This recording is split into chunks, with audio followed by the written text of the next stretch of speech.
and welcome to Besterday, where nostalgia reigns supreme. I'm Bianca, and I'm the ultimate 90s baby. But before we get started, I have a special guest today, and he is not new to the Besterday family, but I'm glad that he's here because he is, I would credit you as, like, the biggest movie buff that I know, especially on Twitter. Like, you know your shit.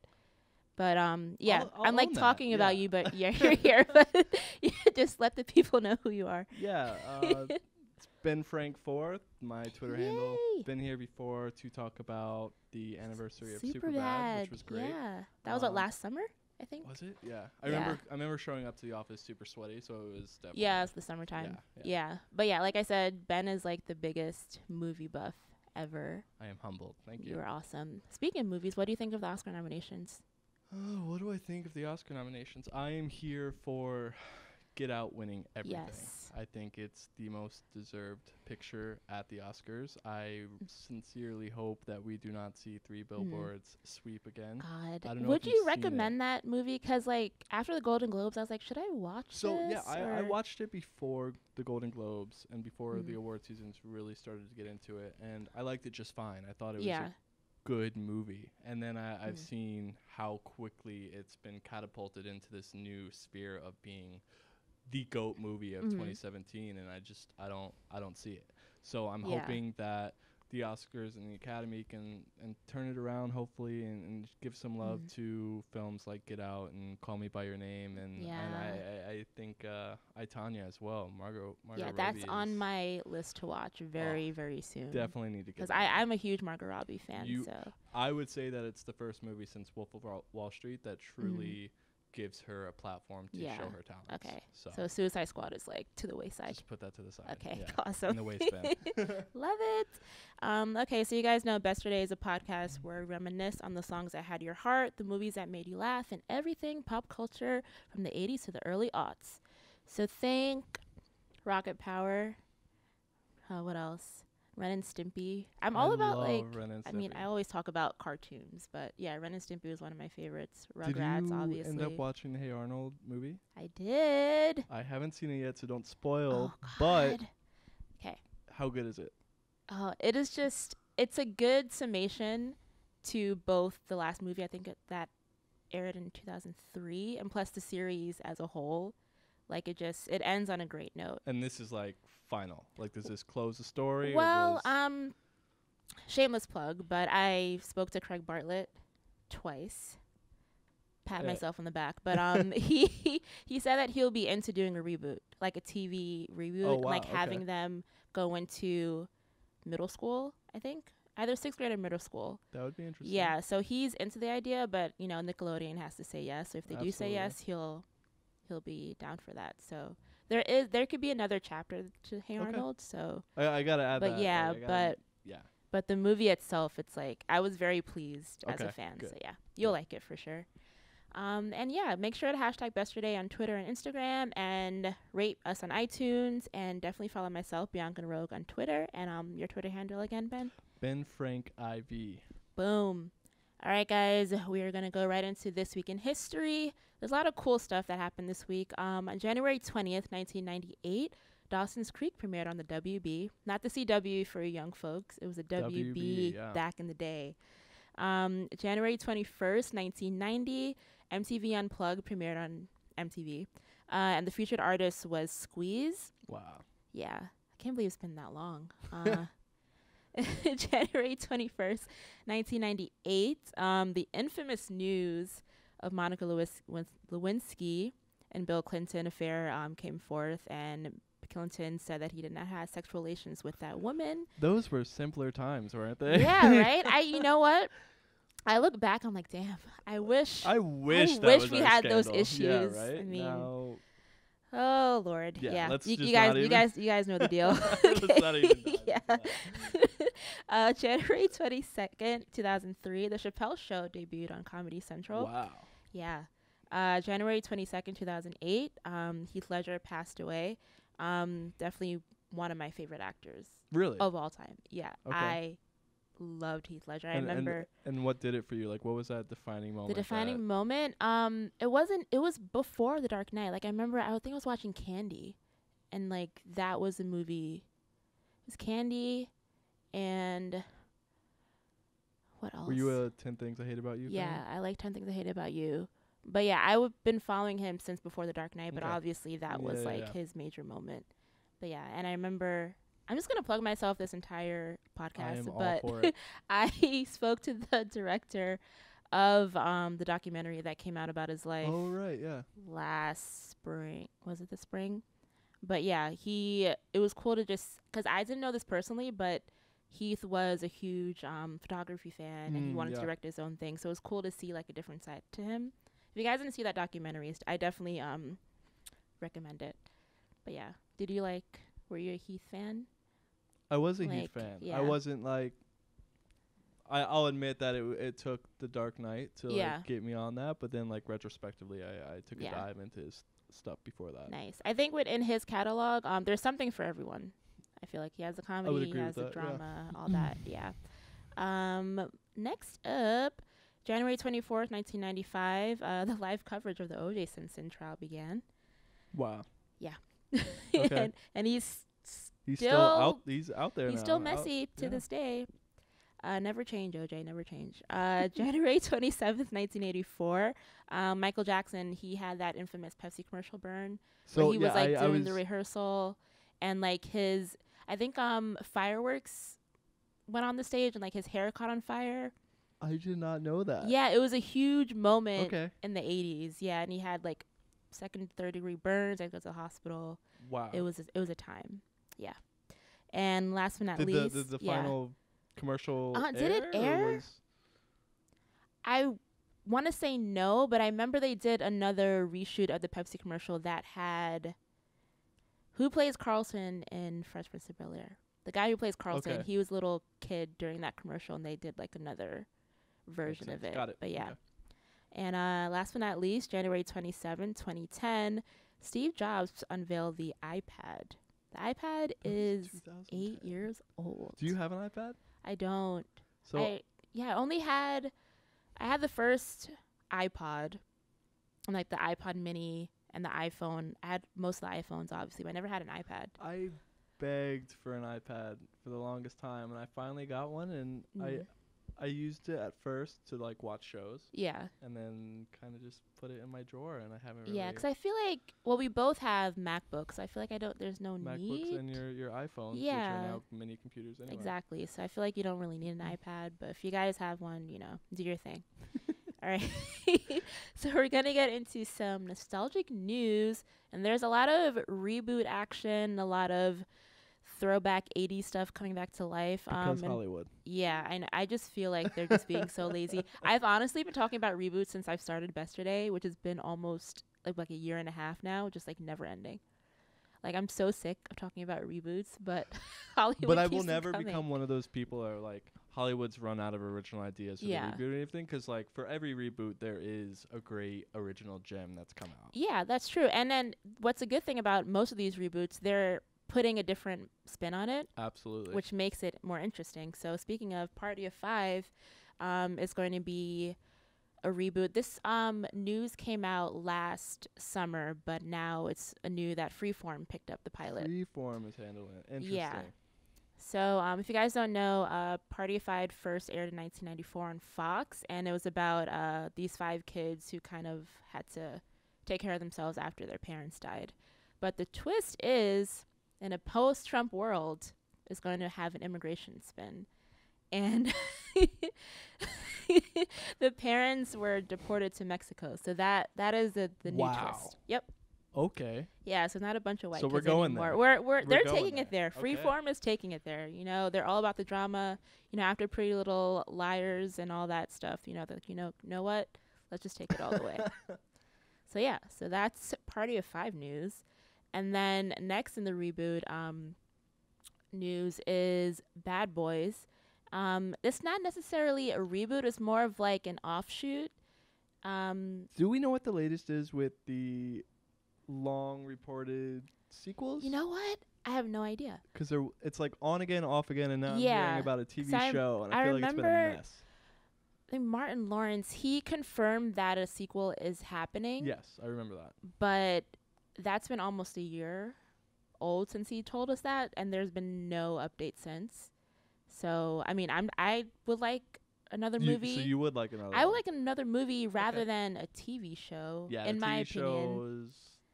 it's like just watering it down. Like, I mean, I love Gabrielle Union as an activist, as a supporter for Time's Up and all that. Where are you going? But she's not that great of an actress, in my opinion. I'm just So for those not in the room, I am giving an evil stare right now. I don't think she's Really? that great. No, she plays the same roles all the time. Are you looking forward to her new movie coming out? It's like a home like invasion movie. No, Have you I watched the trailer, but I was like, not. okay. I think there was a song in there that I liked. I think Rihanna was playing in the trailer. I was like, oh, she picked. See, I thought that's what kind of like made it a little bit more campy. Yeah, was the Rihanna song.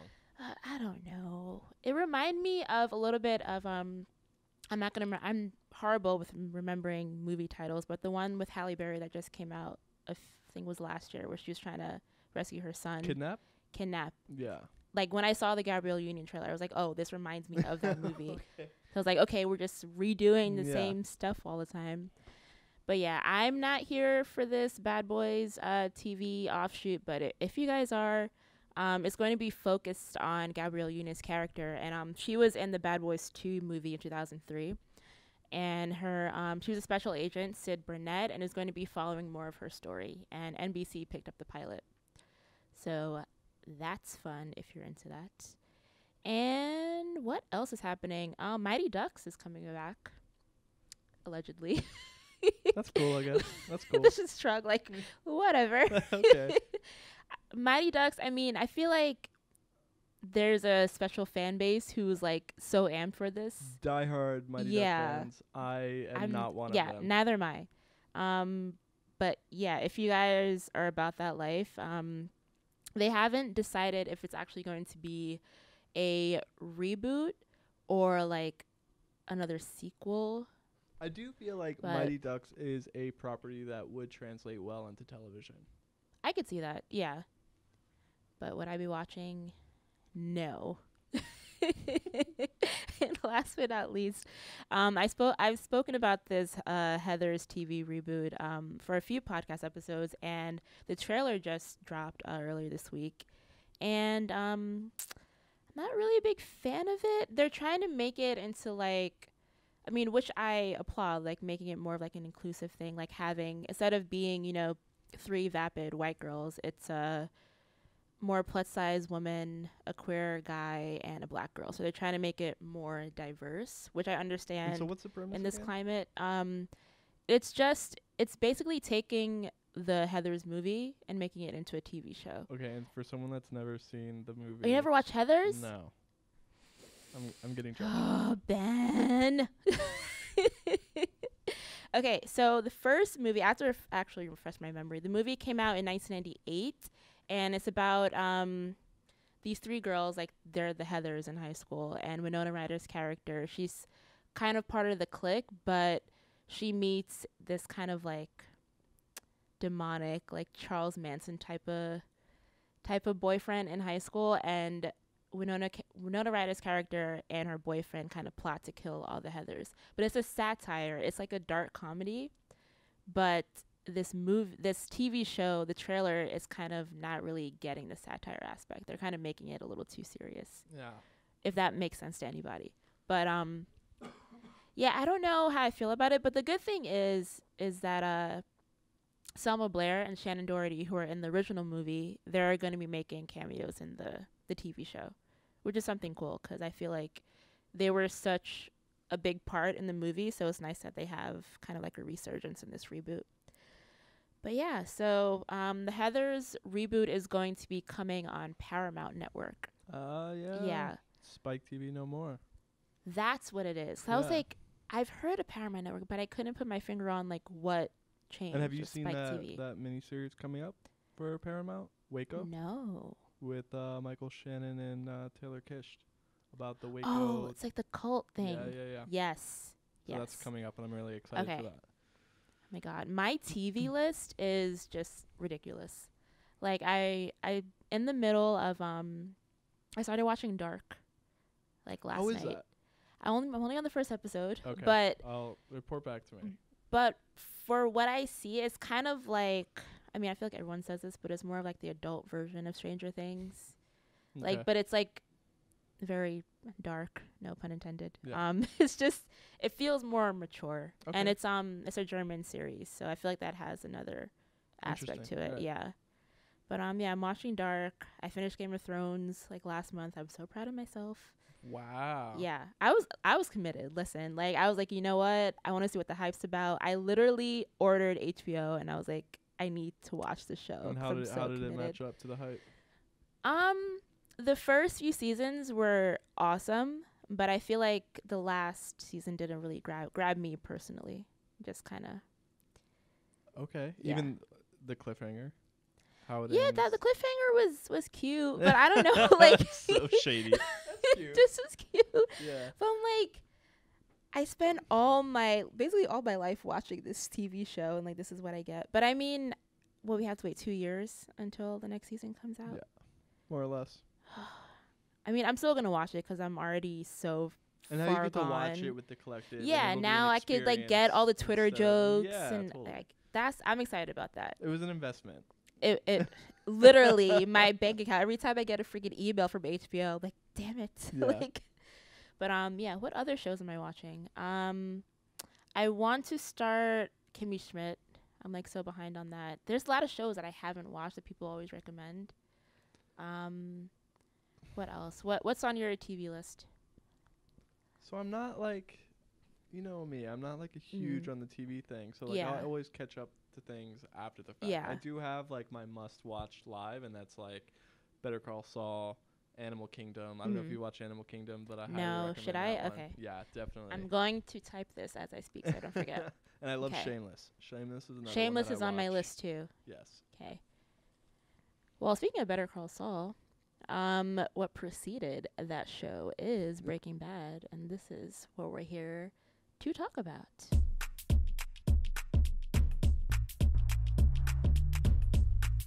All right, guys, the moment that you've been waiting for is here, and we're going to be talking about all things Breaking Bad.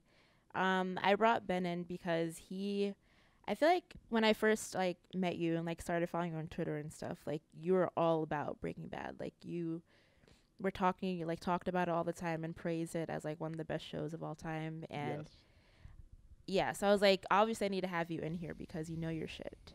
So, do you remember like the first time that you watched the show? Like, did you watch it when it first premiered in 2008? Yeah, so no, I was not a Breaking Bad fan until it was in its 5th season. Yeah. And it had just done the mid-season finale, and there were 8 episodes remaining. Yeah. So that's when I decided to take the dive into Breaking Bad, and it was a very intense few weeks of binge watching Breaking Bad, morning to sunset, and so I guess that's how I attribute my deep affinity for Breaking Bad, was that intense binge watching to catch up, and I did finish just in time to watch the finale live. Yeah. You're so everyone. Lucky. Yeah. My late ass, I started watching the show when it came on Netflix because I think I was on Twitter and like people were talking about the finale, and I was like, what the hell is Breaking Bad? Like, what is this show? And then I remember I was like watching a trailer or something. I was like, you know what? Let me get into the show. I'll watch it, whatever. I'm not thinking anything of it. And then like you, I had like an intense binge watching. I think it was the summer. It was the summer of I think 2015. And I remember like not leaving my house, and I was like watching like episode after episode after episode. I was like, I need to get this done, because you just get so hooked on it. I would say like out of all the shows that I've like taken a deep dive on, Breaking Bad is the one that challenges you the most. Oh, definitely. Like it pushes you. Dark, atmospheric show. But I feel like people always say this, but I feel like I attest to it that it is one of the greatest shows without a doubt of all time. Without a doubt. You look from the first episode to the very last, there was rarely, if ever, a drop in quality. Yeah, it's been consistent from the pilot to the finale, and I haven't seen a show like that in a very long time. You look at all the titans that are out right now, and you can easily point out where they slip or when they have an off season. Exactly. I can't say that for Breaking Bad. Yeah, it joins that like upper echelon of television. Yeah, even with like the writer's strike and like all the budget cuts, they found a way to like keep the fans going, it was amazing. But we're gonna get into some of our favorite episodes. I mean, there's like 62, I think. But I like wrote down a list of like my favorite episodes / moments. So let's hear it. Yeah. Okay. I'm just gonna go right into it. Okay. Phoenix is one of my favorite episodes, where like Walt was watching Jess die, and Jane, excuse me, and I think that was kind of the first insight to showing like his true evil, in my opinion. So Phoenix is one of my favorite episodes. One of my favorite moments is when one of the Salamanca brothers, he is in the hospital and he's walking, kind of like crawling from the hospital bed to Walt. Mind if you guys didn't watch the show, he had no legs. And while, I mean, some critics I remember reading, they said it was kind of like a cartoonish moment, but for me, that was scary as hell. Having a guy who's like those brothers, like you literally your half your legs are gone, you're still bleeding from your limbs, and you're gonna get out of your hospital bed, and it's so creepy. Okay, one of my other favorite episodes is Face Off. Face Off is obviously it's a great episode. Obviously. That's just one of the sickest moments to me. If you guys remember when Gus, he kind of just like fixes his tie and drops dead. I mean, that's a culmination of a very long rift between Walt and Gus and all the players surrounding them. And it was a game of chess, and like, how was Walt going to best this drug king that had taken out the cartel? Like, how do you beat someone that eliminated the cartel? Exactly. And that was, but it happened with the help of Hector, Hector, who was an OG trusty little till bell. The day he died. Trusty little bell. Another episode that I liked, which some people didn't, but I liked the fly episode. No, in retrospect, I've seen a lot of people really prop that up now. Yeah. And kind of shows it gives us a downtime with Walt and Jesse, and to just see them as two guys. Exactly. I think it was kind of like a breather moment because things were just getting a little too intense, and we kind of, us as viewers, got a chance to like calm down a little bit and take a break. But yeah, I think it was kind of like one of those work with what you got, like bottle episodes. So I think it was like very creatively done, which I appreciated. Another moment that I loved was when Walt and Jesse were trying to dispose of Emilio's body in like the tub of the acid. What a shit show that was. Like, two rookies getting into this game and having no idea how to execute things. For me, like those first few episodes in the show were very important. Yeah. You know, it's easy to look back and see how they kind of dragged, and like that whole incident of like those two bodies, and like one is they disposed of and the other one was in the basement, and they had to figure out what to do with them. It was a very important moment for Walt. Oh, definitely. Like I think initially when they gassed the RV, that was in self-defense. But now that this guy is still alive and he's healing in the basement, he had to make that decision of it's like it's a true test. Yeah. And I think it was magnificent character development. Yeah, I agree. Another moment that I enjoyed was in the Peekaboo episode where I was gonna say that's one of my favorite episodes. It's still disturbing to me when Jesse goes to the junkie's house and he's like taking care of the little kid, which is so endearing. I think that's what I love about, I mean, we'll get into like our favorite characters in a bit, but that it kind of showed a different side to him. You know, he has a good heart. It showed multiple layers to Jesse Pinkman, and I think that was one of the first episodes where we really understood who Jesse was, not as a lackey student or a drug peddler, but like as Jesse Pinkman. Exactly. Yeah. What else? I have a whole list, and then you could jump in. Okay. Full Measure, when they're plotting to murder Gail. It's another one of my highlights. Another highlight is when Hank, he finds the Walt Whitman book in the bathroom and the shit just goes down. Right when everything finally things were going smooth. Walt repairs his relationship with Skylar. He quits the business altogether. Yeah. The family's together again. They're it's like, having their picnic, things are going well. And then one mishap in the bathroom leads to the destruction of this entire family. And it is one of the most tragic things that I've seen in television. But it's like, it's one of those things that is so simple. Absolutely. That just like turns into this huge snowball effect. It's like, it's incredible. I think that's what I love about Breaking Bad as a whole. Like, they make these like little details. Like, even when Walt tells Jesse that he watched Jane die and that he poisoned Brock. Like, even at the end of the episode, like, you see the lily of the valley, and I'm like, how brilliant are these writers? Like, it's like, I really appreciate when, you know, there's like little details like that, because I think nowadays it's very rare. Another moment. Oh, I was just talking about it. I can never say this properly. Is it Ozymandias? Ozymandias? Ozymandias. It may be. Boom. Yeah, that's part. Probably what it is. But yeah, that's the whole that is episode. Arguably like one of the best episode of Breaking Bad. Like, I think it's a culmination of a lot of things, and then you finally have Hank and Walt face to face with the realization that Hank's not living. Oh, no. And he's not making it out of this desert, and it is crippling to watch. Yeah. And probably one of the strongest moments that show delivered. Mm-hmm. I totally agree with you.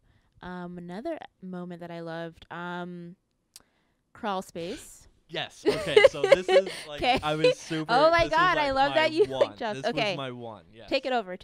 Well, first I want to hear what you really. Well, I just think like, it's just, I think it was not fun, but it was a little entertaining to see kind of Walt just crack, like when Skylar was giving Ted the money, and then you just see him go into like this mechanical laugh, and I'm like, Bryan Cranston is just a freaking genius. Like, I feel like that moment alone was Emmy winning. And speaking of really brilliant acting moments, I think my final favorite moment is definitely the 51 episode, where Skylar is trying to drown herself, and she has that really intense bedroom talk with Walt, where she basically says that she was waiting for the cancer to come back. And I feel like that's one of the, in my opinion, one of the most brilliant kind of conversations between Walt and Skylar. I think it was just kind of like the true testament to Walt becoming Heisenberg. I would agree 100%. You see Walt and the way he is standing over her and intimidating her when she's just explaining to him that she'll do whatever it takes to keep the kids away from him, and he makes her walk through her process on how she plans on doing that, and downplays every scenario that she comes up with, to the point where, you're right, it was Heisenberg talking, but the thing that broke him out of that and turned him back into meek little Walt was when Skylar said, I'm waiting for the cancer to come back. And you could see on his face that it went from that stone cold sociopath to like, oh wow, my wife is waiting for me to die. Yeah. And it's so poignant, and it's remarkable. Oh man. But I'm sure there are some moments that I probably missed that you were really a big fan of, but is there anything I didn't touch on? I mean, you touched a lot of it. I think that some of my favorite moments, and it kind of bleeds into, characters that we love, really had to do with Jesse and his development from, being this scoundrel, that's peddling, subpar meth, to like becoming a very talented guy in what he does. Yeah. And then also like struggling with his conscience and like all the things that he's been put through that I don't think Walt was ever capable of feeling. Yeah, that's a good point, actually. I never really thought of it that way. But well, speaking of favorite characters, Jesse is, I think, my favorite out of the entire show. Who else? I would say Gus, because he's like the character that you love to hate. He's just incredible. Also, I loved Walt Jr. I have like a soft spot for Walt Jr. I just felt so bad for him. Walt Jr. reminds me of that person when you're having the worst day possible, or you're dealing with like some high stakes tension, whether it be like personal or professional, and you just have that person that is right there that doesn't understand context clues in any social setting and just is there. Yeah, he's just there. He's just there. Jeez. You know, yelling mom and dad and God damn it, Walt Jr. Yeah, but just like when he found out that his dad was like pushing meth, I was like, you poor child. That was a little devastating. You poor child. You know, yeah, but like going back to Jesse, who I think was really the heart of the show, he, like I said, he grappled with something that Walt never grappled with, and that was his conscience. You mentioned earlier that you thought that Walt's turning point was when he watched Jane die and did nothing to save her. I have always been a believer that Walt was never a good guy.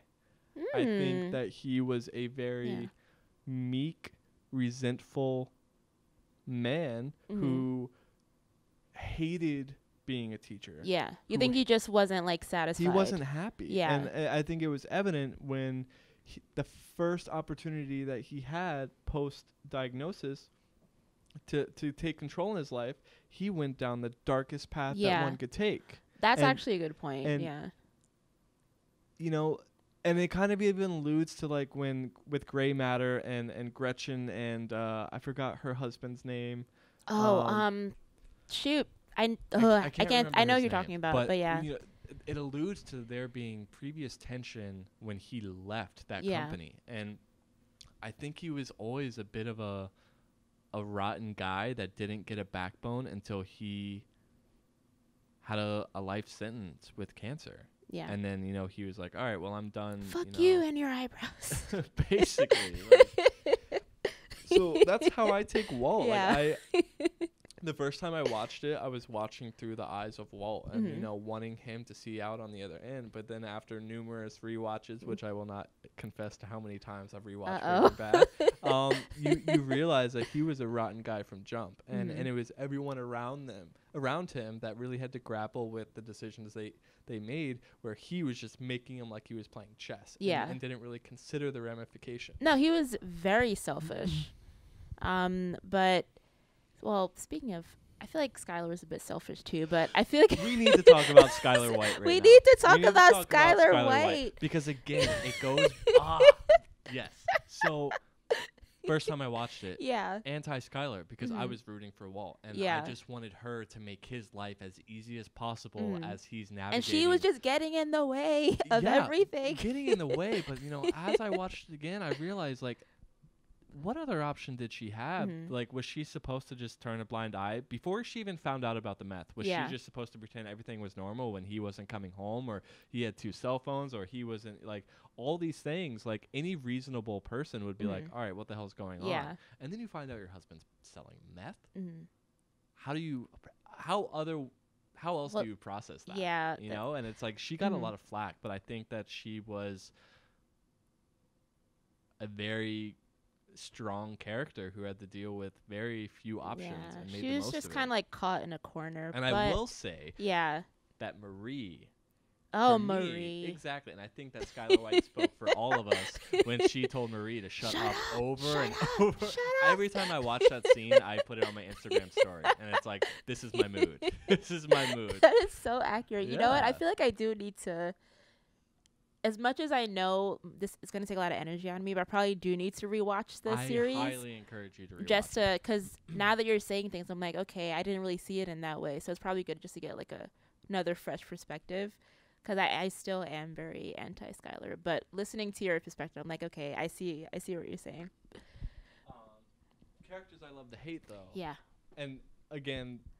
Still hate him now, but I hated him even more so in the beginning because he was the outlet that I used to attach every bad thing that happened in the show. Yeah. I just used him as that scapegoat, and that was Todd, because he was just such a ruthless piece. You know, I just like every time I think of Todd. I can't think of his real name right now, but I just like think of Black Mirror and just think of, like he's a creep in everything. Just like he's just a creep in everything that he plays. I'm like, dude, why are you picking all these like asshole roles? And season 5 is I don't want to say my least favorite because I really like it, but it's the hardest to watch. Yeah. Because 1, you know it's coming to a close.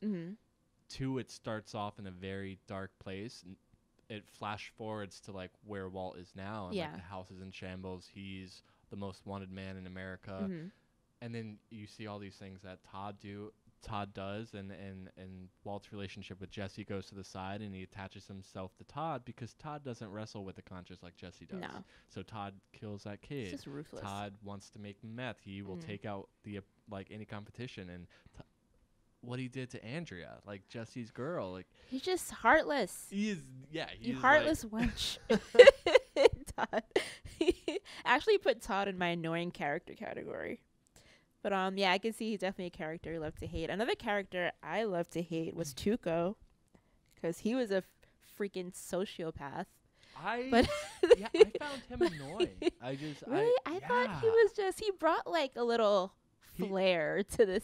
He did bring a lot of flair, he's kind of like when you're playing a video game. He's that first level boss, the one that's just like crazy erratic character, but like easily thwarted using common sense. Oh, definitely, because he had bare none. minimum. So. Exactly, he had no discipline, so he was definitely like Walt White's first boss to get by before he got in deeper into the drug world. Gus was like OG level. Exactly. And I mean, I feel like we all kind of like Saul. He was like, yes. I don't know. I don't accept any Saul slander. Oh ever. no, there's no Saul slander around these parts. Good. Yeah, I love that he was a comedic relief, which I appreciated, because there were some moments where things got a little too intense, and he was there to just crack a joke. Absolutely, which I appreciated. and he brought a sense of, for me, comfort. Because he was so well versed in law and helping his clients get out of jams. Yeah. Do you watch Better Call Saul? I don't. It is on my Netflix list. I need that to be to the top of your Netflix list before the new season comes out. Okay. When is it dropping? Do you know? I honestly think they just started production recently, which is kind of crazy because the 3rd season ended a while ago, but you have 3 seasons to catch up on. 3 seasons? I thought it was only 2. 3 seasons, yeah. What the heck? Okay, all right. So you got your work cut out for you. Jesus. Okay, Ben said it. I'm gonna start watching Better Call Saul ASAP. But I mean, I think we obviously touched on it while we're talking about our favorite moments and favorite episodes. But why do you think 10 years later, even the series ended in 2013, but why do you think people are still talking about Breaking Bad to this day? Like, what made it so special? I think that it's superior in every way that a television show can be, from the direction, the acting, the cinematography, the editing, the music, the pacing of the story. Everything about it is so well done. It's so thoughtful. It's just next level television, and I think that it brought a lot of emotions out from the audience. Like you truly cared, whether you hated them or loved them. You cared about all the characters. Exactly. There was no fluff. Yeah, I can't even tell you the last time where I felt connected to a character about watching a show. Like, I've never really, because I mean, like you, I watch more movies and TV shows, but there hasn't been a TV show where like there was literally like an emotional pull like with every single episode, and I feel like that's a true testament to how brilliant the show was. And in a way, I think it kind of set the pace for the new standard of television, where you have shows like, granted, Sons of Anarchy started at the same time, but then you have Game of Thrones, and you have there was another show I was thinking of, but like all these shows now are focusing and emphasizing the ramifications of the decisions that these main characters make. Like Walt's decisions and what he did directly impacted everyone around him. And Breaking Bad never pulled the punches when it came to showing how damaging that was. From Hank to his wife to Jesse, like everyone was a victim even to Walt's poor Holly. game. Even Holly. Yeah. Man. Oh, maybe was the show you're talking about Walking Dead? That you were. That wasn't the one. I that's wouldn't actually even on my list too of shows. I mean, you could probably not. Thank you. I'm not watching it because literally this entire office is like, oh, you should watch Walking Dead. First couple seasons, yes, but then it's gonna take you into an area of frustration and anger. All right, and not in a good you way. saved me a lot of time. Thank you. A lot of time. Thanks. Yeah.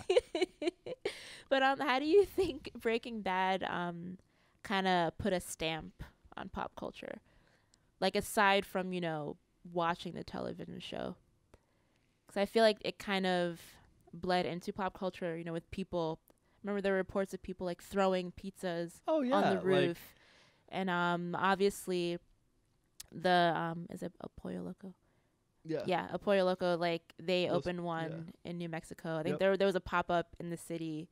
So like its impact it's still going on. Pop culture is undeniable. I mean, it spawned its own successful spin-off, and that spin-off isn't even, granted, it doesn't have that same mass enthusiasm that Breaking Bad had. Mm-hmm.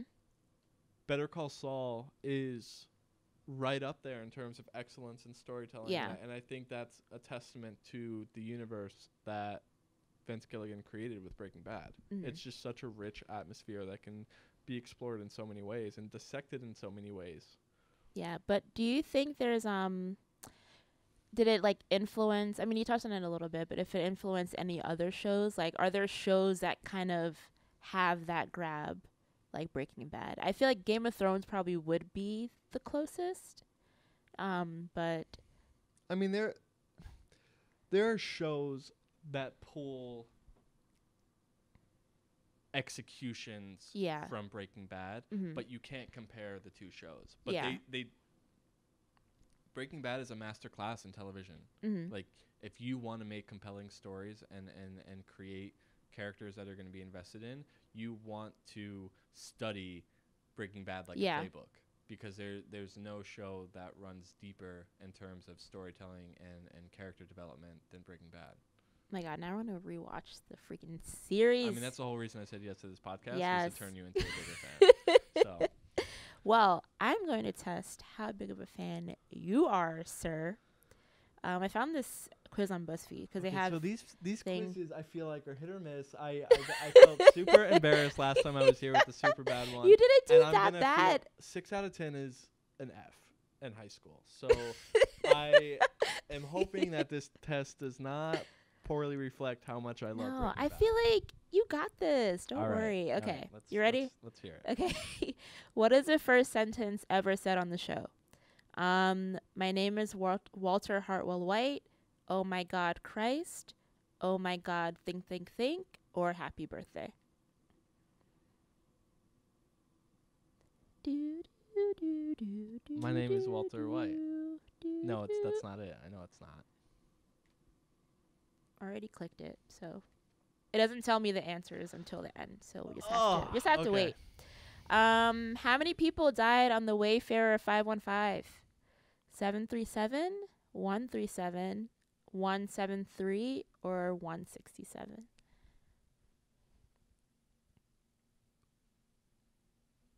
$137. Okay. I will say that I was reading like the body count of each character, and Walt's body count directly or indirectly is like 200 and something people that he was responsible for dying. Ridiculous. Yeah. How much money does Walter offer Saul in order for him to not talk to the DEA? $25K, $20K, 15, or 10K?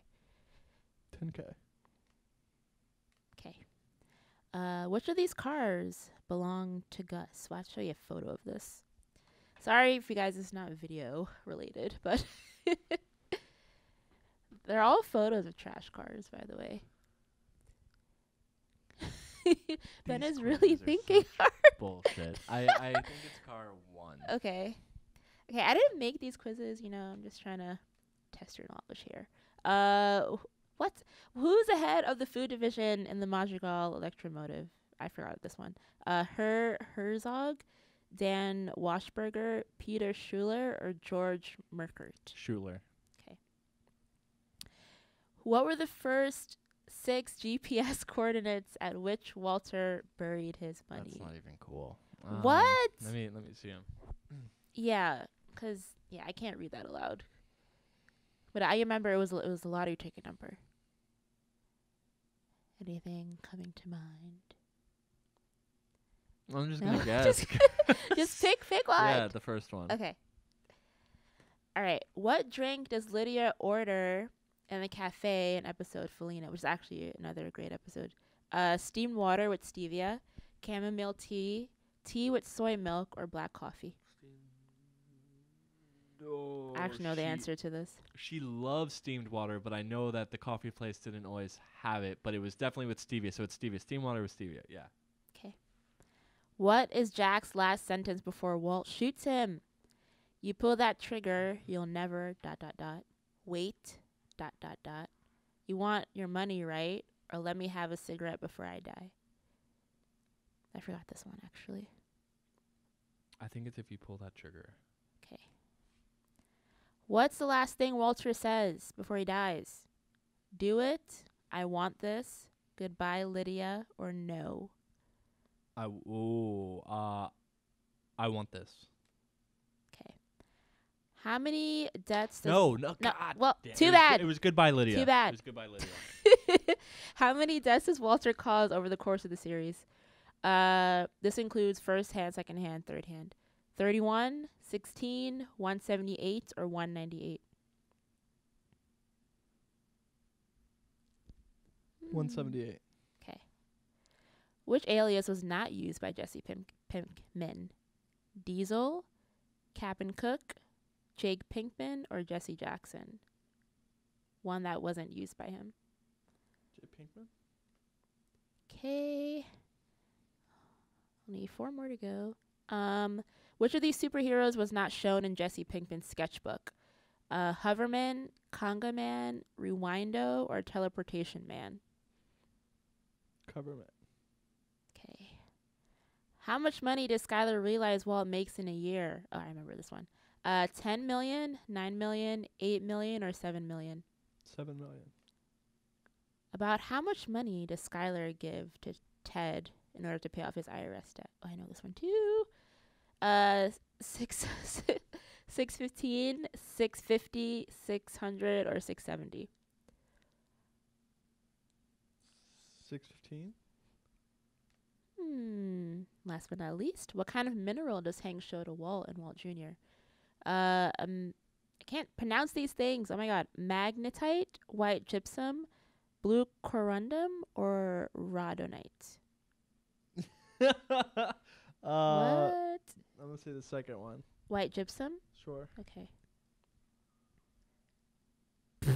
You got 6 out of 15. Seriously? That's all right. Well, okay, that's not a reflection of. No, it's not, because you know your shit, and half of these things I didn't know either. But yeah.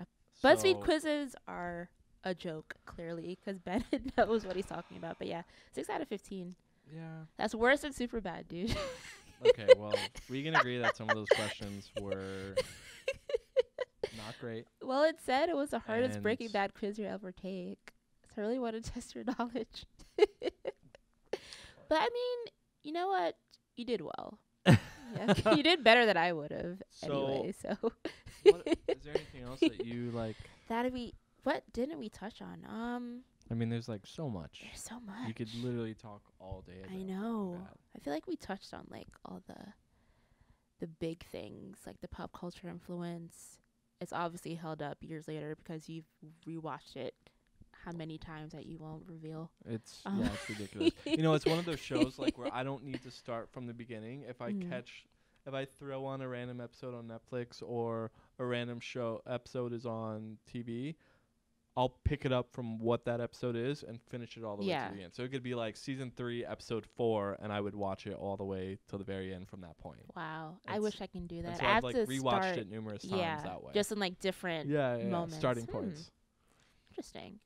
But yeah, I definitely have to rewatch this series just because like we both talked about things that kind of like jerked my memory. I'm like, oh my god, I need to like take a fresher look at this show. But yeah, so that's all things Breaking Bad. That was fun. That was like a good trip down memory lane. 10 years. Yeah, man. no, it's even though I jumped on the train way late, Same. but you know what? It's better late than never. Absolutely. All right, so now we are going to go into the song of the week.